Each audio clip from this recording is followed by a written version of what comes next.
Subscribe करें और bell दबाएं ताकि कोई खबर रह न जाए।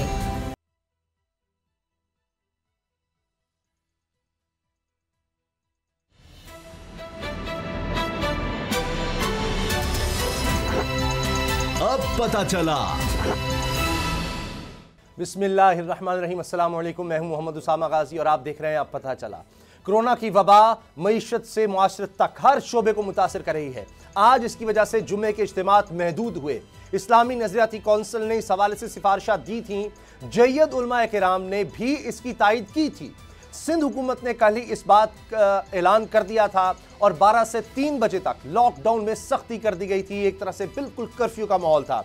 सिंध के बाद तीनों सूबाई हुकूमतों ने इस इक़दाम की पैरवी की, लेकिन फिर भी कराची में आज होने वाले वाक़े ने हमारी गफलतों का पर्दा चाक कर दिया। पुलिस ने हुकूमती हिदायत पर अमल की कोशिश की तो लोग मुश्तिल हो गए। क्या रवैया खुद पर ही खुदकुश हमले के बराबर नहीं? हुकूमत कोरोना को काबू करने के लिए हर मुमकिन कदम उठा रही है। आज वज़ीर आज़म इमरान खान ने तामीराती शोबे के बड़े पैकेज का ऐलान किया है कि कोरोना की वजह से मुतासिर मईशत को भी सहारा दिया जा सके, लेकिन कोरोना के साथ साथ हमें बदलते मौसम की वजह से आने वाले मुमकिन डेंगू के खतरे के लिए भी तैयार रहना होगा। क्या सूबाई हुकूमतें इसके लिए भी तैयार हैं? इस पर भी बात करेंगे और वबाई सूरत हाल में इस्लामी तालीमात के बारे में भी रहनुमाई लेंगे। हमारे साथ मौजूद हैं मौलाना नासिर मदनी साहब, किसी तारुफ के मोहताज नहीं, लोग इनको बताते हैं, सोशल मीडिया पर भी लोग बहुत इनको सराहते हैं। मेरे साथ असद खरल साहब, बाबर डोगर साहब भी मौजूद हैं। अलामा साहब, बहुत शुक्रिया आपके वक्त का। ये बताइए, मैं पहले ही सब आपके सामने एक चीज़ रखना चाह रहा हूँ जो कराची में नाखुशगवार वाक़या हुआ। अगर हम उसकी फुटेज भी आपको दिखा सकें कि ये लियाकताबाद का इलाका है। तकरीबन पाकिस्तान के तमाम उलमाए किराम ने सपोर्ट किया हुकूमत के इक़दामात को कि जुम्मे के इज्तिमात को महदूद करना है। सिंध हुकूमत ने 12 से 3 बजे तक तकरीबन कर्फ्यू लगाया, लेकिन यहाँ पर जो मस्जिद के मोहतमिम कह लें, इमाम कह लें, उन्होंने लोगों को इश्तियाल दिलाया और वहाँ पर फिर पुलिस वालों को ज़दोकोब किया गया, हत्ता कि फिर रेंजर्स की नफरी बुलानी पड़ी और उसके बाद फिर इनको गिरफ्तार भी कर लिया गया है। तो क्यों, आप क्या समझते हैं, क्यों इस तरह हुआ और कौन कसूरवार है इसका? क्यों नहीं लोग या हमारे दीनी लोग, चंद एक, 100 में से शायद 1% भी नहीं है, वो क्यों नहीं उस पर अमल करते जब सबका इत्तेफाक किसी चीज़ पर हो जाता है? जी, बिस्मिल्लाहिर्रहमानिर्रहीम।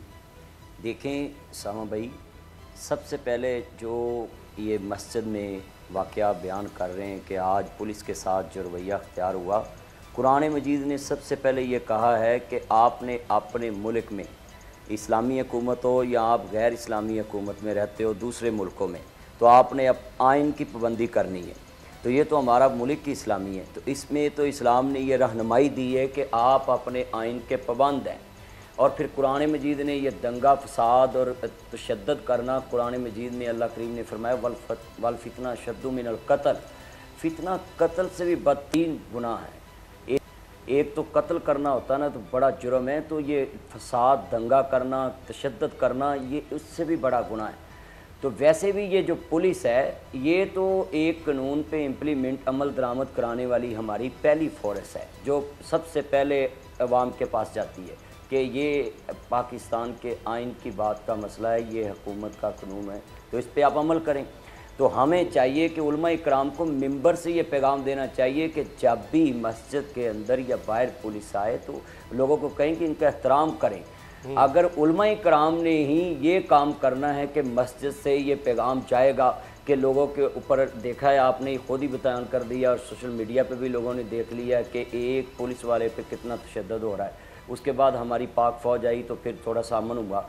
तो मैं यहाँ आपके तवज्जुह से अपने चाहने वालों को और पूरी दुनिया को ये पैगाम देता हूँ कि इस्लाम ने आईने पाकिस्तान या जिस मुल्क में रहते उस आइन की पाबंदी का हुक्म दिया है और इस्लाम ने तशद्दुद से हमें रोका है।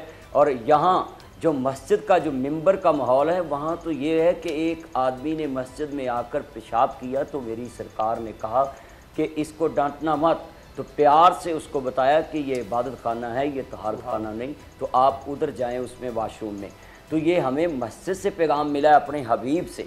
तो नबी करीम सल्लल्लाहु अलैहि वसल्लम से हमें ये उसवा रसूल मिल रहा है कि मस्जिद में ये तशद्दुद बिल्कुल बर्दाश्त नहीं।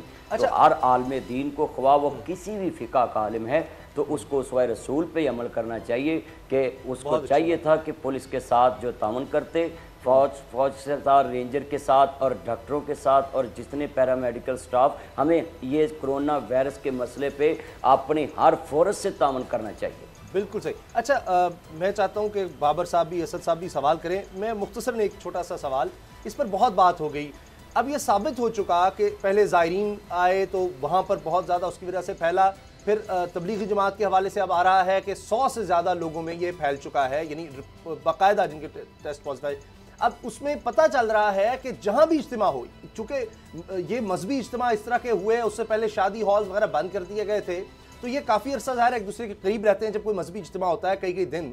तो जब ये साबित हो गया तो उसके बाद अब भी फतवे ज़्यादातर इस तरह के आगे उलमा किराम के और तमाम मकातब फ़िक्र के कि ऐसी सूरत में हम मसाजिद बंद करने का तो कोई नहीं कह रहा, खुदा न खास्ता, फिर हम जाएंगे कहाँ, दुआ किससे मांगेंगे अगर मसाजिद हमने बंद कर दी। महदूद करने का कहा गया, सब ने इसकी अपील की। आप क्या समझते हैं, मुख्तसर फरमाइएगा, क्या अहकामात हैं कि ऐसी जब वबा फूट रही हो, इतना जान का खतरा हो, तो फिर क्या करना चाहिए? देखिए, नबी करीम सल्लल्लाहु अलैहि वसल्लम के पास एक सहाबी आकर बैठा था, तो उन्होंने बोला कि ये आपकी बैत करने के लिए आए। तो जब उन्होंने बताया कि इसको ये बीमारी है, तो आपने कहा कि इसकी बैत हो चुकी है। दूर से ही आपने कहा कि जहाँ ऐसी बीमारी फूटे तो वहाँ आदमी को रुक जाना चाहिए, हिजरत नहीं करनी चाहिए।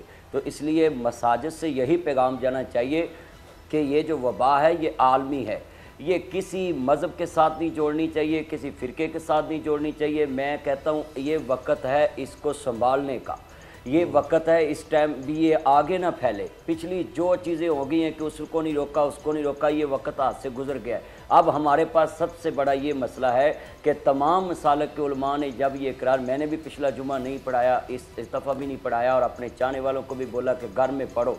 तो जब शरीयत ने कहा है कि जब आपके सामने ये वबा इस तरह की हो कि जिसके साथ वो दूसरे को वबा फैलने का ख़तरा हो, बीमारी लगने का ख़तरा हो, तो मैं आपके तवज्जो से एक ये पैगाम और देना चाहता हूँ कि आप बीमारी के मसले पे ज़्यादा डॉक्टरों से ज़्यादा जो है ना रहनुमाई लिया करें। मेरे चाहने वाले और पूरी दुनिया के लोग जो मुझे सुन रहे हैं, मजहबी लोग जो हैं वो इस हद तक तो आपको गाइड कर सकते हैं, रहनुमाई कर सकते हैं कि आप जो हैं कि मज़हब इसके बारे में क्या कहता है। बाकी मैं आपके तवज्जो से ये भी पैगाम पहुँचाना चाहता हूँ कि जो उलमा इकराम ने इस मामले में इख्तलाफ डाला है कि नहीं हाथ मिलाएं कुछ नहीं होगा या ये करें कुछ नहीं होगा, ये कई बात नहीं है। इस्लाम ने जो कहा है वो यही कहा है कि अगर उसको कोई बीमारी। नासिर मजीद साहब, मुझे ये बताएं कि कुछ उलमा इकराम ये क्लेम करते हैं, ये दावा करते हैं कि कोरोना का रूहानी इलाज भी है। तो थोड़ी सी एहतियात के साथ आप मुझे ये बताएं कि क्या ये पॉसिबल है, क्या वाकई रूहानी इलाज है इसका? देखें, इसका रूहानी इलाज कुरान मजीद ने कहा वनुनज़्ज़िलु मिनल कुरानी मा हुवा शिफ़ाउन व रहमतुल लिल मोमिनीन। कुरान तमाम इस्लाम के मानने वालों के लिए शफा है। मगर यहाँ ये क्या कहा गया है कि कुरान मजीद पढ़ें तो बावुज़ू होकर, तो इसका मतलब है ये कोरोना की जो वबा है सबसे ज़्यादा सफाई मांगती है कि कोई हाथ ना लगाए।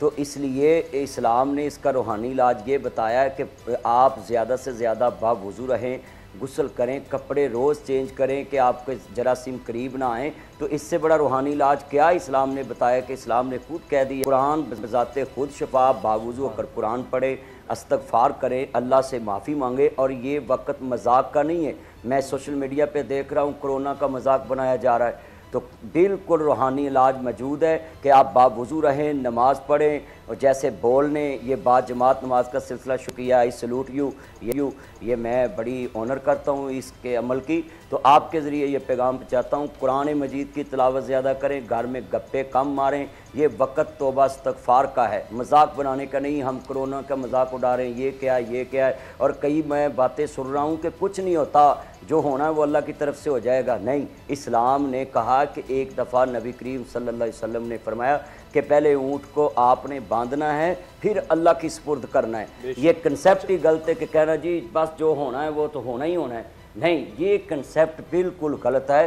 सबसे पहले एहतियात है। इस्लाम ने कहा तवक्कल भी करना है अल्लाह पे और एहतियात भी बरतनी। तो एहतियात क्या है? नबी करीम सल्लल्लाहु अलैहि वसल्लम ने फरमाया, आका दो जहां सनैन के नाना जान ने, कि जब तुमने खाना खाना पहले हाथ साफ करने। ये तो इस्लाम ने 1400 साल पहले बता दिया कि हाथ साफ रखने, तो ये रूहानी इलाज इस्लाम ने बताया। अच्छा, बड़ा ये तफसील मांगता है सवाल, लेकिन आपका इम्तिहान यही है कि जी मुख्तसर बता दें कि लोग कह रहे हैं जी अब ये दज्जाल की आने की अलामत है, इमाम मेहदी का ज़हूर है और क़यामत की निशानी, इस बारे में आप क्या कहते हैं? देखें, इसकी कोई गारंटी किसी के पास नहीं है कि ये आने का वक्त है। ये अभी तो इसकी यही मैं बात कहूँगा कि इस्लाम इंशाल्लाह दुनिया में फैलेगा और इस्लाम बढ़ता जाएगा। वो जो निशानियाँ उलमाए कराम ने बताई हैं वो अभी करीब से नहीं गुजरी। जब दज्जाल आएगा तो उसकी निशानियाँ, अभी लोग बहुत ज़्यादा जो हैं वो अल्लाह के करीब आ रहे हैं, और बल्कि कुफ्र ने भी इस बात का इकरार कर लिया कि अल्लाह से रब्ता करो, बड़े बड़े लीडरों ने। तो ये लोग जैसे वो फंसा रहे हैं कि जी फ़लाँ आ गया, बड़ी सोशल मीडिया पे बहस चल रही है। ये सब लोगों को इस मामले में अपनी अपने मौक़िफ़ की तरफ लोगों को डिस्कस करने के लिए, अपने अपने अक़ीदे को किसी के अंदर कंसेप्ट को दाखिल करने के लिए ये काम किया जा रहा। अभी इसकी कोई निशानी सामने नहीं। अच्छा अल्लामा साहब, दो चीज़ें बड़ी अहम, एक बाबर साहब ने एक निशानदेही की एक चीज़ की, मैं चाहूँगा वो तो वही सवाल पूछेंगे कि लोगों में जो खैरात करने का मामला है उस पर, लेकिन उससे पहले ये फरमाइए कि लोग खौफजदा भी हैं। हम डॉक्टर्स को, पैरामेडिक्स को सलाम पेश करते हैं, लेकिन लोग खौफजदा हैं, उससे जिसमें शक हो जाए उससे दूर भागते हैं।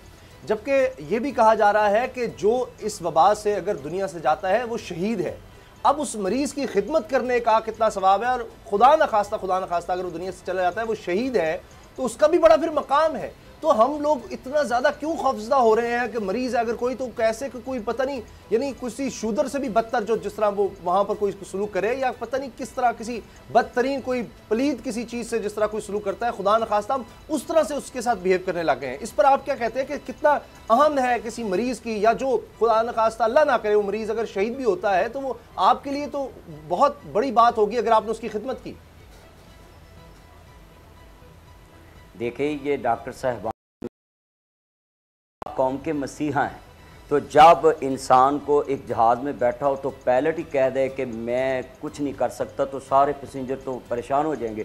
तो डॉक्टर साहिबान को चाहिए कि इनको पता है कि कोरोना कैसे फैलता है, कि सांस नहीं लेना, किसी की मुंह तरफ करके मास्क डालें, ये सारी फास्ती तदाबीर खुद बता रहे हैं डॉक्टर साहिबान।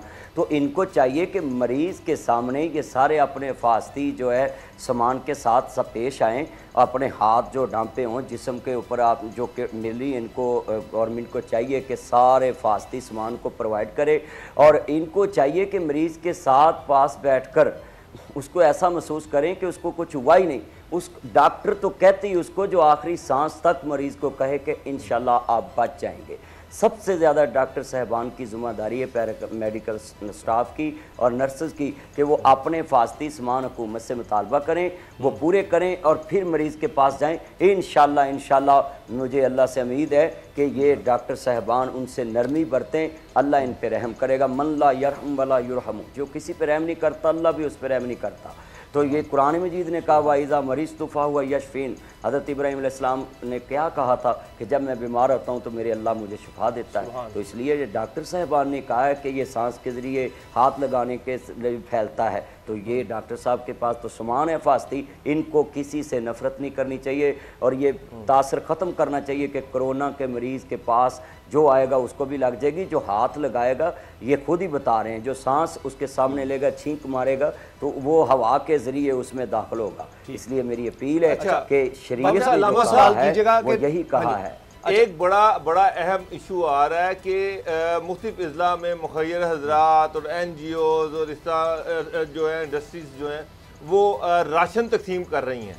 अब हो ये रहा है कि हर बंदे की ये कोशिश है कि मैं ज़्यादा से ज़्यादा राशन अपने घर में भर लूँ, चाहे और अपनी भूख, सारी उम्र की भूख इसी राशन से मिटा लूँ, चाहे दूसरे को मिलता है या मिले, नहीं मिलता ना मिले।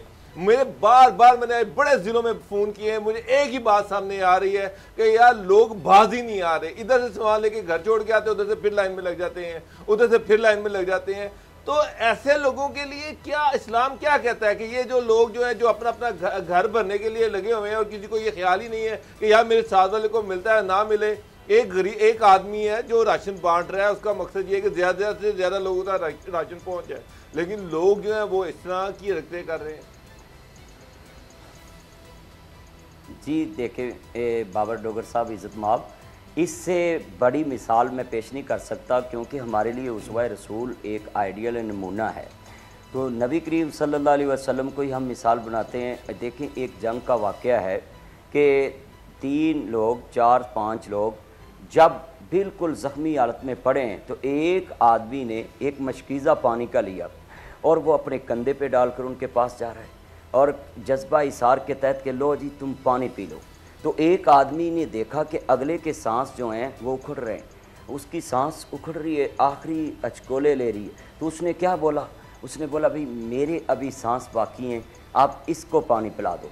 जब दूसरे के पास वो पहुँचे तो दूसरे ने कहा भाई तीसरे को पानी पिलाओ, अभी मेरे सांस चल रहे हैं, उसका सांस ना निकल जाए। जब तीसरे के पास पहुँचा तो उसने भी यही कहा। फिर उसने बोला कि भाई पहले के पास चले जाएं, तो पहले के पास आते हुए वो सारे ही अल्लाह को प्यारे हो गए।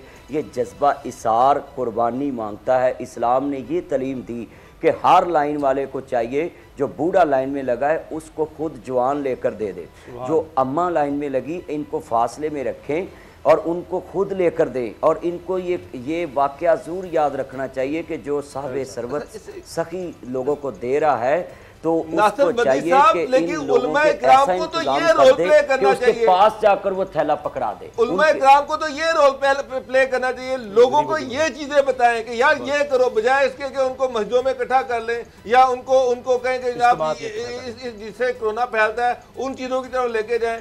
उनको तो ये रोल प्ले करना चाहिए कि जनाब अपने हिस्से का भी राशन दूसरे को दे दो यार, अपने घरों में ना भरो, ये टाइम नहीं है। इस वक्त कोरोना से बचना है और गरीब आदमियों की जो मदद करने निकले, ये रोल है। मैं आपके जरिए तजवीज़ देता हूँ इस प्रोग्राम में, मैं इस प्रोग्राम में तजवीज़ देता हूँ आपकी बात काट के कि माजरत के सबसे पहले एक बाज़ार में एक गली में अगर 100 घर है ना, तो मुझे सबसे ज़्यादा पता है मेरे 100 घरों में से कौन सा ज़्यादा हकदार है। मुझे चाहिए कि ये फ़ोटो सेशन, ये तस्वीरें सोशल मीडिया पे लगाने के बजाय, इज़्ज़त नफ्स मजरू करने के बजाय उसको घर जाके खुद दे आऊँ, तो ये लेने लगाने की ज़रूरत नहीं। बहुत अच्छा आपका ये तजवीज़ है, कोई नहीं जानता। मदनी साहब ये बहुत अच्छी तजवीज़ है, बड़ी ज़बरदस्त है और ये प्रैक्टिकली इससे हर घर में हर गली में बंदे तक राशन भी पहुँच सकता है और वो नाम भी नहीं आएगा और रश भी नहीं लगेगा। एक सवाल मेरा आपसे है कि जब इस तरह की वबा फूटती है तो हुक्मरान वक्त के लिए उसको क्या करना चाहिए, अवाम के लिए वो क्या कर सकता है?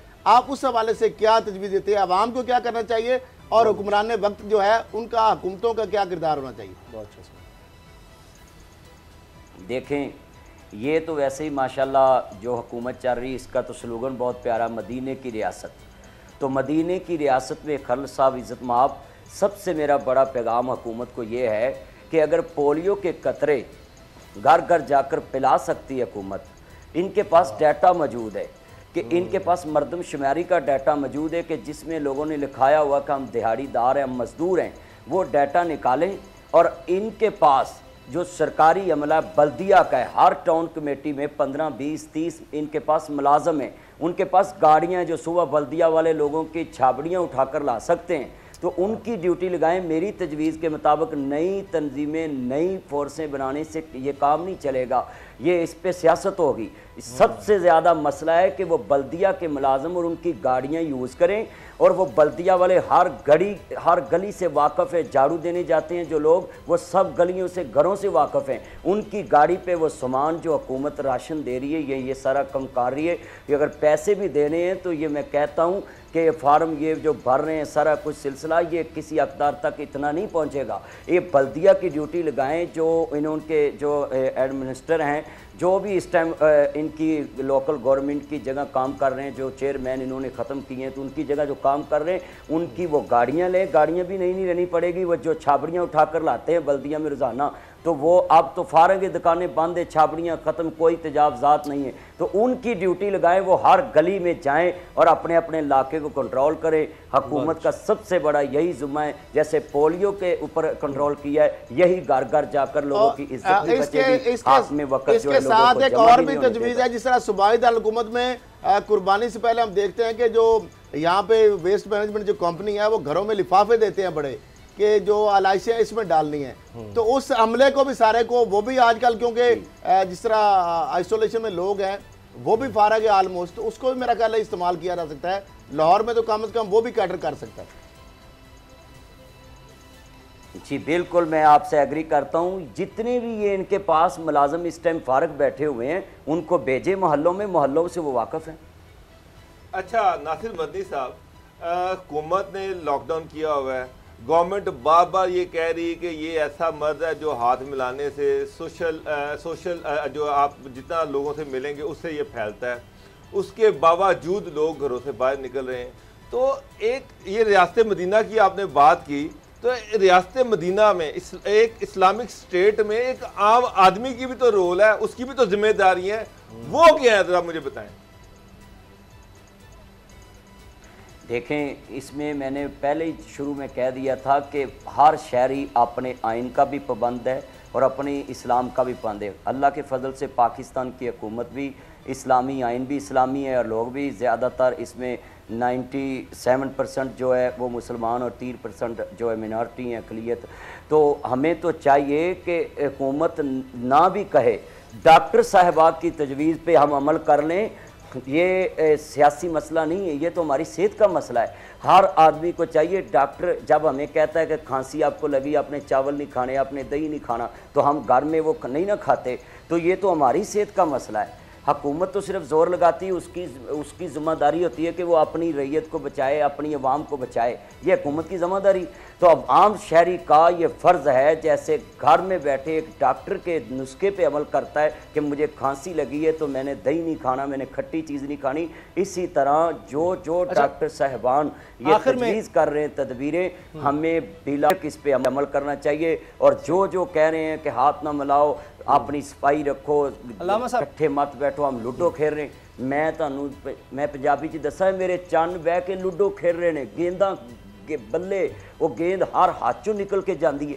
अफसोस मैं अपने चन्ना नूं पंजाबी च कहांगा, मेरे चन्नो मेरी मन्नो, खुदा वास्ते डोंट टच मी करोना, साढ़े नेड़े नहीं आना, कोरोना घर से नहीं होना, कोरोना बाहर से आना, डोंट टच मी करोना।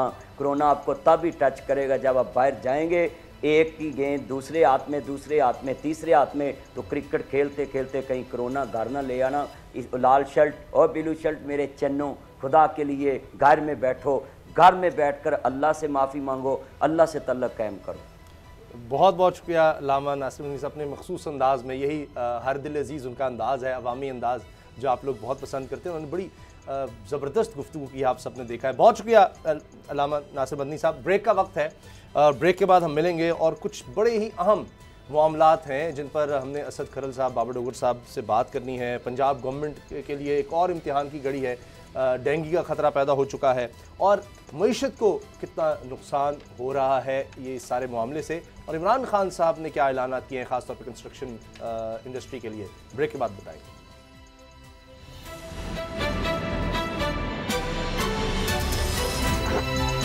अब पता चला।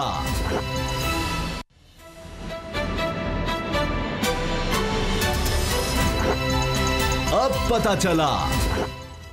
पूरे मुल्क में जिस तरह से कोरोना की वबा फैली हुई है, इसी में पंजाब हुकूमत के लिए एक और बड़ा इम्तिहान खड़ा हो चुका है। डेंगू का ख़तरा अब भी है और इसके लिए सूबाई वज़ीर तहफ़्फ़ुज़ माहौलियात मोहम्मद रिजवान ने महकमा माहौलियात को डेंगू स्क्वाड को मुतहरिक करने का कह दिया है।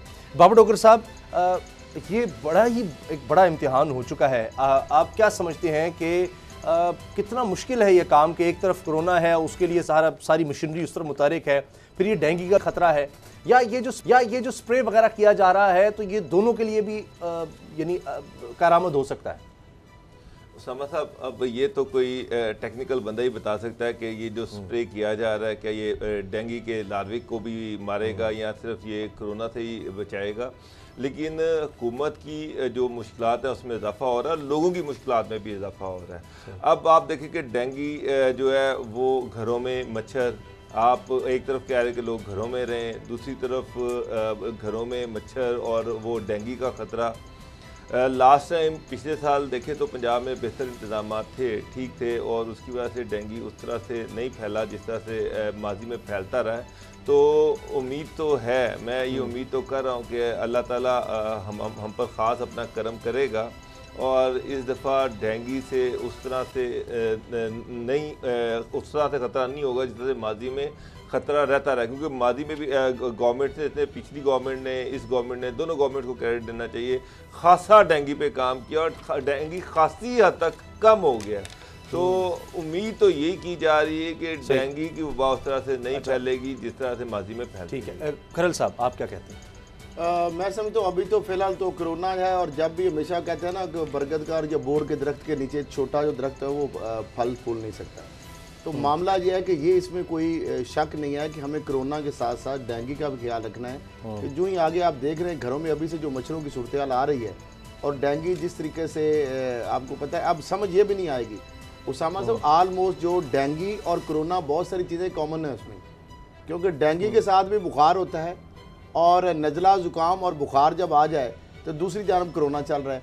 अब बाइफ्रिकेशन करना भी बहुत मुश्किल है और एक खौफ व इराज की जो फिजा है, तो इसलिए मैं समझता हूँ कोरोना के साथ साथ जो डेंगू के हवाले से अभी से हमें प्रिवेंटिव मेजर्स लेने चाहिए, क्योंकि अभी से घरों में जो मच्छर है उन्होंने डेरे डालने शुरू कर दिए हैं। क्योंकि ये ऐसा मच्छर का भी मामला है कि इसमें ना तो आप कोई ऐसा स्प्रेज का है इजाद हुआ कि जो 6 माह या 1 माह या 10 दिन के लिए करे, क्योंकि रोज़ के रोज़ ही आता है और जितना मर्जी आप ये मुख्तलिफ मॉस्किटो किलर लगाएं। तो मैं समझता हूँ हुकूमत को अभी से कोरोना के साथ साथ डेंगू के हवाले से अभी से इकदाम करने चाहिए, जिस तरह हमने कोरोना के हवाले से जो शुरू में डेंगू जो बाहर से लोग आए, तबलीगी जमातों की बात हो, ज़ाहिरीन से बात हो, जो भी बाहर से आए, तो वो फैलते जा रहे हैं और मल्टीपल हो रहे। इस तरह अगर डेंगू के हवाले से अभी से हमने इकदाम शुरू नहीं किए तो मेरा ख्याल है उसका भी फिर उसके रिपरकशंस ज्यादा होंगे। चूंकि ये चौमुखी लड़ाई एक तरह से है, इसमें एक बहुत बड़ा इम्तिहान मीशत का भी है। बहुत से इदारे ये कह रहे हैं कि इससे लोग जब निकल आएंगे 3-4 महीने में तो सबसे बड़ा इम्तिहान होगा गुर्बत और अफलास, कहीं खुदा न खासा लोग भूख से न मरने लग जाए। तो अब मीशत को जितना बड़ा नुकसान हो रहा है आप सुनेंगे हैरान हो जाएगा, और ये सरकारी अदाद-ओ-शुमार हैं, वो मैं आपके सामने रखूंगा। लेकिन वज़ीर-ए-आज़म क्या कह रहे हैं पहले वो देखिए। बाबर डोगर साहब, ये गरीब लोगों के लिए बात हो रही है, सी पैक खोलना है, कंस्ट्रक्शन कंपनी को, कंस्ट्रक्शन इंडस्ट्री को दोबारा से 14 अप्रैल के लिए आहिस्ता एक्टिवेट करना है। जो नुकसान है सिर्फ 3 माह का मैं आपके सामने रख रहा हूँ, ये मैं नहीं कह रहा, ये वजारत मनसूबाबंदी कह रही है कि 3 महीने तकरीबन अंदाज़ा ये ओवरऑल पूरी दुनिया में कि 3 महीने लगेंगे इस वबा से निकलने में। तो उसमें 2,500 अरब रुपए का पाकिस्तान को नुकसान हो रहा है, 2,500 अरब रुपया इस गरीब मुल्क को, और 1,85,00,000 लोग बेरोजगार हो सकते हैं। 1,85,00,000 लोग आप अंदाजा लगाएं, क्योंकि बड़ी तादाद तो वो है जो रोज कमाते थे, उनका तो काम ठप हुआ है। बाबर साहब, उस्तामा साहब, 2,500 अरब आपने कहा कि अफेक्ट होगा अगर हम कंप्लीट लॉकडाउन की तरफ जाते हैं, अगर मुकम्मल कर्फ्यू लगा देते हैं कि लोग घरों से बाहर नहीं निकल सकेंगे और इंडस्ट्री बंद कर देते हैं, जो थोड़ी बहुत इंडस्ट्री चल रही है उसको भी बंद कर देते हैं, तो फिर 2,500 अरब। अगर हम पार्शल की तरफ रहते हैं तो शायद जो नुकसान है वो आधा हो जाए, कोई 1200-1300 अरब रुपए का नुकसान होगा, 1200-1300 अरब रुपए का। तो अब गवर्नमेंट जो है वो ये चाह रही है कि लोग जो इतनी तादाद में 1,83,00,000 लोग जो हैं वो भी उनके बेरोज़गार होने का ख़दशा है, इतना बड़ा नुकसान है, तो कोरोना से भी बचा जाए और इंडस्ट्री जो है इसका पहिया जाम भी ना हो। तो बड़ी मुश्किल सिचुएशन है पाकिस्तान के लिए, बड़ी मुश्किल सिचुएशन है गवर्नमेंट के लिए। अगर टोटल पहिया जाम होता है तो इतनी बड़ी तादाद में जो लोग हैं जो बेरोज़गार होंगे, वो दोबारा से बिजनेस एक्टिविटी स्टार्ट करना 3 महीने के बाद और क्या सूरत हाल होगी, क्या सूरत हाल नहीं होगी, तो वो बड़ा मुश्किल हो जाएगा। अच्छा, तो बहरहाल मेरा ख्याल है कि उसामा साहब, एहतियात गवर्नमेंट को फोकस ये करना चाहिए कि लोग एहतियात करें। हर बंदे ने की ये ड्यूटी है, हर बंदे ने ये सोचना है कि उसने कोरोना से बचना है, उसने किस तरह से बचना। देखिए, मैं भी खुद बचने का मतलब भी खानदान को बचाना भी आए हैं, हम यहाँ पे सफाती तदाबीर भी इस्तेमाल कर रहे हैं। तो अगर इस तरह के कोई मेजर्स ली जाए, अच्छी तजवीज़, इस तरह के इकदाम किए जाएं कि लोग, जो कंपनी हैं, जो फैक्ट्री हैं, जो कारखाने हैं, जो कंस्ट्रक्शन का जो काम हो रहा है, ये सारी जो इंडस्ट्री है ये अपने वर्कर्स का ख्याल रखे, उनको सही। प्रॉपर मास्क दे, उनको फासला लिबास दे, जरा और फासला उनको कर लें, इस तरह जी, शिफ्ट्स फासला लगा लें कि करके कम लोग आएं। शिफ्टों हाँ में जी। 3-3, 4-4 दिन के लिए काम करें, 4 दिन रेस्ट करें, कोई इस तरह का सिस्टम डेवलप कर दिया जाए अच्छी तो मेरा ख्याल है कोई हरज अच्छा, नहीं है। ये- मकसद सिर्फ ये है कि कोरोना से भी हमने लड़ना है और मुल्क को जो ये इकोनॉमिकली जो क्रिपल होने का खदशा है उससे भी बचाना है। बिल्कुल ठीक देखिए, है। ये ये तो ना हो एक कि हम चीज़ कोरोना clear से है। बचाते बचाते लोगों को गुर्बत और बेरोजगारी और महंगाई और समझ फिर अफलास से मारने लग उसका गए। इलाज है। उसका इलाज तो यही है कि कोरोना से लड़ने के लिए जो इंडस्ट्रीज खुल रही हैं वहां पर क्या गवर्नमेंट कीजिए? इंश्योर अच्छा, करे खरल कि साहब। वहां पर वो मुनासिब इकदाम मेरे किए जा ख्याल रहे हैं। साहब की दो जो खबरें तजवीज़ शामिल है कर ना, लें, इससे- दो खबरें। इससे एक दोनों तो- चीजें हो सकती हैं। एक तो कोरोना से भी लड़ा जा सकता है, वैसे भी जो लॉकडाउन नाम का तो लॉकडाउन है, लेकिन सड़कों पे आप जाएं, गाड़ियां भाग रही हैं, मोटरसाइकिल पे डबल सवारी भी चल रही है, पार्कों में लोग मैं घूमते मैं देख रहा हूँ, गलत है। शाहराहों के ऊपर आप मॉल में किसी बेकरी पे चले जाएं, आप किसी फार्मेसी स्टोर पे चले जाएं तो भरा होता है। बड़े बड़े स्टोर जो है वहां पे चले जाएं, सब्जी की दुकान पे चले जाएं, चिकन शॉप पे चले बिल्कुल सही। जाएं, अच्छा। सब्जी मंडी में आप सुबह जाएं अगर तो आप बंदे से बंदा साथ ऐसे तो मामला ये है। अच्छा, कि थोड़ी सी मुझे ये उम्मीद की बताएं। बात ये है कि ये एशियन डेवलपमेंट बैंक कह रहा है 2020 तो बहुत मुश्किल है, 2021 में कुछ बेहतरी आ जाएगी मुल्क की मीशत में। दूसरा ये कि 20 करोड़ डॉलर वर्ल्ड बैंक की तरफ से पाकिस्तान को दिए गए हैं।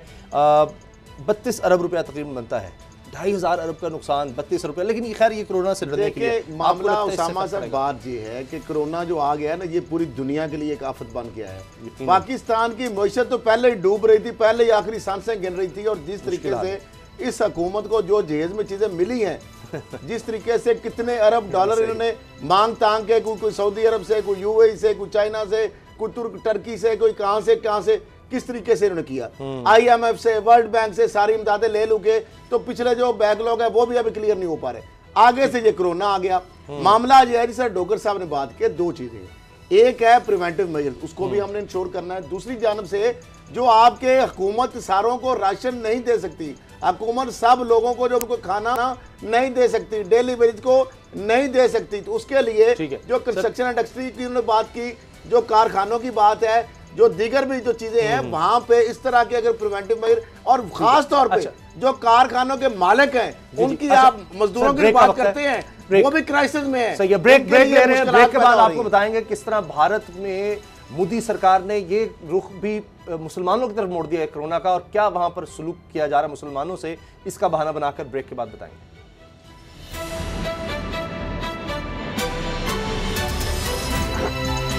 अब पता चला।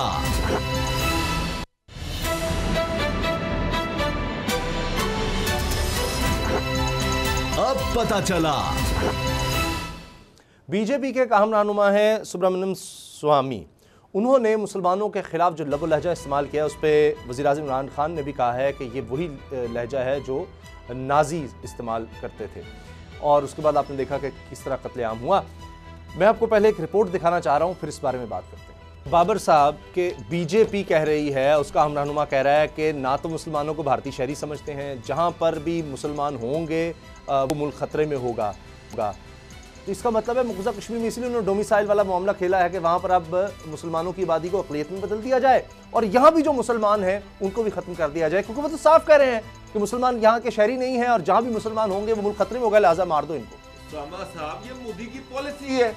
मोदी ने ये जो एक्ट लेके आया है, ये सिटीजनशिप एक्ट लेके आया है, वो यही तो है कि मुसलमानों को आहिस्ता ग्रेजुअली उन्होंने जो इंडियन सिटीजन डिक्लेयर जो उनको जो है उसका उनकी रुकनीत खारिज करनी है, और अल्टीमेटली उनको कहने का भाई आप यहाँ से निकलो। सर यही तो चाह रहे हैं वो, यही तो वो कर रहे हैं। हर स्टेप उनका इसी साइड पर है। मोदी की हर पॉलिसी, हर स्टेप जो है उससे पता चल रहा है कि मोदी की मुस्लिम दुश्मनी जो है वो वादे होती जा रही है।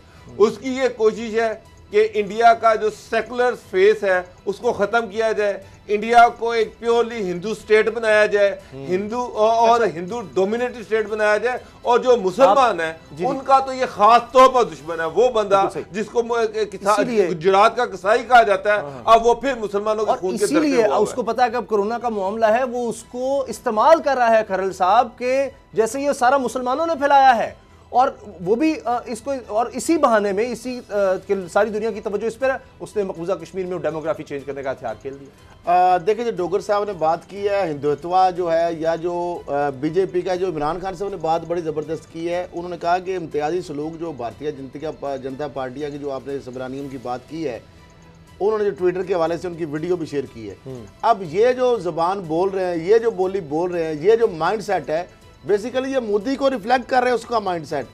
और इसी हवाले से इमरान खान साहब ने कहा कि जो राष्ट्रीय और RSS के जो लोग हैं और ये जो मुतासर हैं उनसे, यानी 21वीं सदी में रहते हुए 20वीं सदी में जो नाज़रियों में जर्मनी में उनके साथ यहूदियों के साथ किया था, ये आज के उस सेकुलर जो भारत है, इस पे तो बहुत सारे जो इंटेलेक्चुअल हैं, जो स्कॉलर हैं, जो पढ़े लिखे हैं, जो सॉफ्ट स्पोकन है, जो हिंदू हैं, वो परेशान है कि जनाब ये जो सेकुलर का जो चेहरा है उसके ऊपर तो इसने कालक माल के रख दी है। मुझे ये बताएं, जो कश्मीर के अंदर उसने लॉकडाउन किया है, ये जो शहरियत उनकी खत्म कर रहा है, और वो खुद सबरानियम यही कह रहे हैं कि 30% से कम इनकी हमने आबादी और करनी है।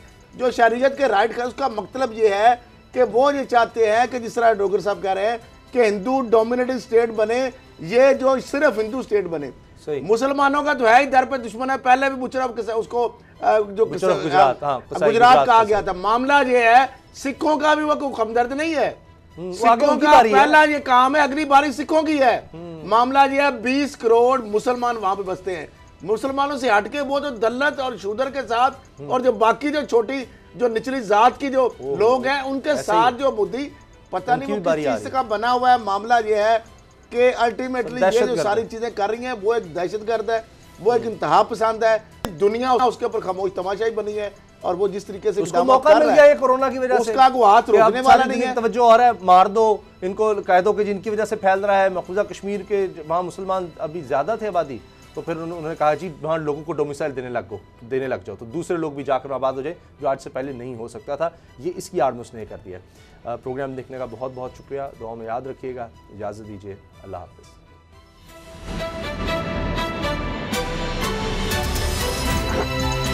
अब पता चला। सब्सक्राइब करें और बेल दबाएं ताकि कोई खबर रह न जाए।